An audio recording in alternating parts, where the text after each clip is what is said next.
नमस्कार साथियों, स्वागत है आप सभी का आपका अपना YouTube channel jobs John Jitu में। कल की कैबिनेट मीटिंग बैठक से बड़ी उम्मीद थी, खास करके बिहार की महिला कर्मचारी आशा दीदी, आंगनबाड़ी सेविका सहायिका ममता दीदी, जीविका दीदी और आशा फैसिलिटेटर, एएनएम, एचएनएम वर्कर। लेकिन जब बैठक खत्म हुई तो निराशा हाथ लगी। लाखों महिला कर्मचारी सोच रही थी आखिरकार सरकार कब सुनेगी हमारी पुकार। लेकिन दोस्तों, कहानी यहीं खत्म नहीं होती है। असली खेल तो बैकडोर में चल रहा है, अपना दमखम दिखाने के लिए कर। यानी कि आपने देखा होगा कि कैबिनेट से पहले बड़ी ही रिकॉर्डिंग वायरल भी हुई थी, जो कि एडिशनल चीफ सेक्रेटरी के स्तर से कहा गया है कि महिला कर्मचारी की फाइल बस कैबिनेट तक ही नहीं पहुंच पाई। यानी सरकार का प्लान था, लेकिन किसी कारणवश उसे रोक दिया गया है।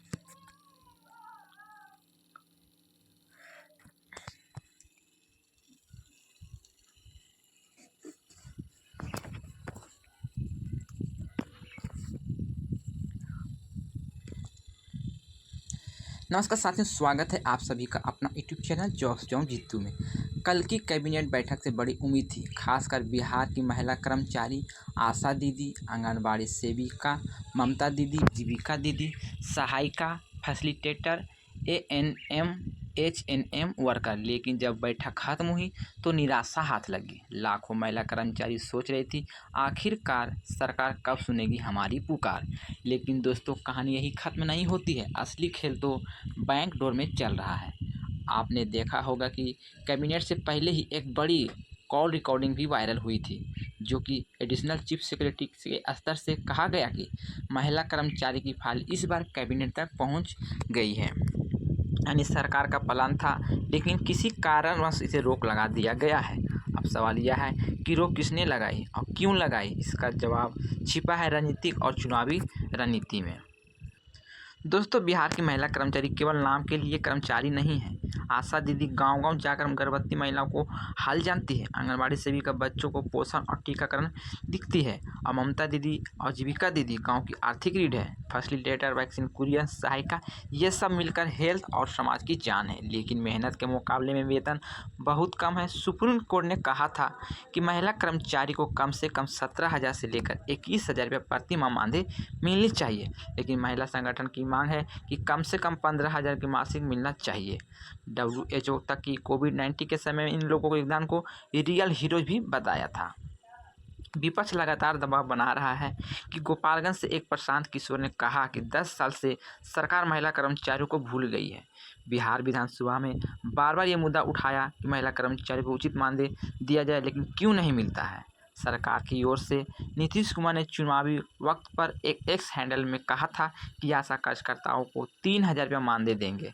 तेजस्वी यादव जब सरकार में थे तब ICDS मंत्रालय को पत्र लिखकर केंद्र से मदद की मांग की थी। लेकिन यह भी सच है कि आज तक सिर्फ वादे हुए हैं, अमल कम हुए हैं। अब हालत अलग अलग है। बिहार चुनाव करीब है। महिला कर्मचारी पूरे राज्य में बड़ा वोट बैंक है। विपक्ष इस मुद्दे को लगातार हवा दे रही है। इसलिए सरकार बैकडोर से प्लान बना रही है कि कैटेगरी वाइज वेतनमान तय करना, कम से कम 15,000 मानदेय की तैयारी, साथ ही EPF, ESI, medical policy, accidental insurance, छुट्टी और रिटायरमेंट बेनिफिट जैसी सुविधाएं देने पर चर्चा। आपको पता है कि दोस्तों, जब आशा दीदी गर्भवती महिला को आधी रात में हॉस्पिटल ले जाती है तो सिर्फ उन्हें 1,000 से 2,000 रुपये ही मिलते हैं। जब आंगनबाड़ी सेविका दिन भर बच्चों को ख्याल रखती है तो उनका मानदेय 5 से 8,000 रुपये ही मिलते हैं। क्या यह सही न्याय है? आज महिला कर्मचारी यही पुकार कर रही कि हम भी इंसान हैं, हमें भी सम्मान चाहिए। केंद्र सरकार का भी दबाव है। लोकसभा चुनाव में मोदी सरकार ने वादा किया था कि महिला कर्मचारी का वेतनमान बढ़ाया जाएगा, लेकिन ये वादा अधूरा रह गया है। अब बिहार में चुनाव नज़दीक है, फिर से वादे की राजनीति शुरू हो गई है। यानी कल का रिकॉर्डिंग भी आपने सुना होगा। कहा गया है कि महिला कर्मचारियों के लिए बड़ा तोहफा आने वाला है। भले ही आधिकारिक नहीं था, लेकिन इससे उम्मीद जरूर जागी थी, क्योंकि जहां धुआं उठता है वहां आग जरूरी होती है। विपक्ष का प्रेशर बढ़ता ही जा रहा है। मीडिया लगातार इस मुद्दे को उठाती रहती है। सरकार चुनाव से पहले महिला वोट बैंक को नाराज नहीं करना चाहती है, इसलिए उम्मीद है कि जल्द ही ऑर्डिनेंस या कैबिनेट निर्णय लेकर महिला कर्मचारियों को सम्मानजनक वेतन और सुविधा दी जाए। तो साथियों, कल की कैबिनेट में भले ही निराशा मिली, लेकिन खेल अभी खत्म नहीं हुआ। सरकार पर प्रेशर है, विपक्ष हमलावर और महिला कर्मचारी जाग चुकी है। इस बार चुनाव से पहले बिना किसी ठोस फैसले से सरकार बच नहीं पाएगी। महिला कर्मचारी की आवाज़ गूंज रही है, सिर्फ वादा नहीं, हमें हक चाहिए। याद रखिए साथियों, महिला कर्मचारी केवल घर नहीं संभालती बल्कि पूरे समाज को थामने की काम करती है। जब तक सरकार इन्हें नज़रअंदाज किया गया है, तब तक सड़कों पर आंदोलन गूंजा है। यही कारण कि अब की बार चुनाव से पहले सरकार को इनकी आवाज़ दबाना आसान नहीं होगा। विपक्ष पहले ही सरकार पर हमला बोल चुका है कि वादा निभाओ या गद्दी छोड़ो। महिला कर्मचारी अब सोशल मीडिया से लेकर गाँव की चौपाल तक अपनी ताकत दिखा रही है। यह सिर्फ वेतन की लड़ाई नहीं है, बल्कि इज्जत और पहचान की लड़ाई है। अगर सरकार अब भी देरी करती है तो आने वाले चुनाव में यह मुद्दा सबसे बड़ा हथियार बनेगा। बिहार की जनता भी देख रही है कि किसने वादा किया और किसने निभाया। आने वाला वक्त अब साफ करेगा कि सरकार अपने कर्मियों के साथ है या सिर्फ राजनीति कर रही है। और हम यानी आप सब इस लड़ाई के गवाह भी हैं और सच्चाई को सामने लाने का भी काम करते हैं। तो साथियों, ये जानकारी आप सभी महिला कर्मचारी से रिलेटेड थी, यानी कि आपके घर परिवार में कोई भी महिला जो इस विभाग से जुड़ी है, उनको लेकर यहाँ पे बहुत ही अच्छा जानकारी दिया गया था।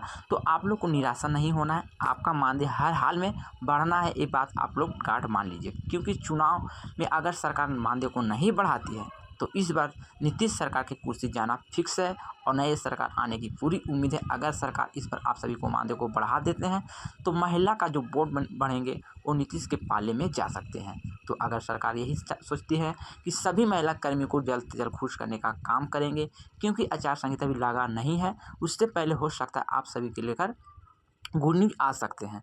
तो एक छोटी सी जानकारी थी बस आपको लेकर, तो मैंने सारा इन्फॉर्मेशन, सारा जानकारी इस वीडियो में बता दी। वीडियो थोड़ा सा भी अच्छी लगे हैं तो वीडियो को थोड़ा सा लाइक कीजिए, थोड़ा सा शेयर कीजिए। चैनल पर पहली बार जुड़ गए तो चैनल को भी सब्सक्राइब कीजिए, क्योंकि सब्सक्राइब करने में पैसा नहीं लगते हैं। मिलते हैं साथियों नए वीडियो में नई अपडेट के साथ। जब तक के लिए good bye, thanks for watching.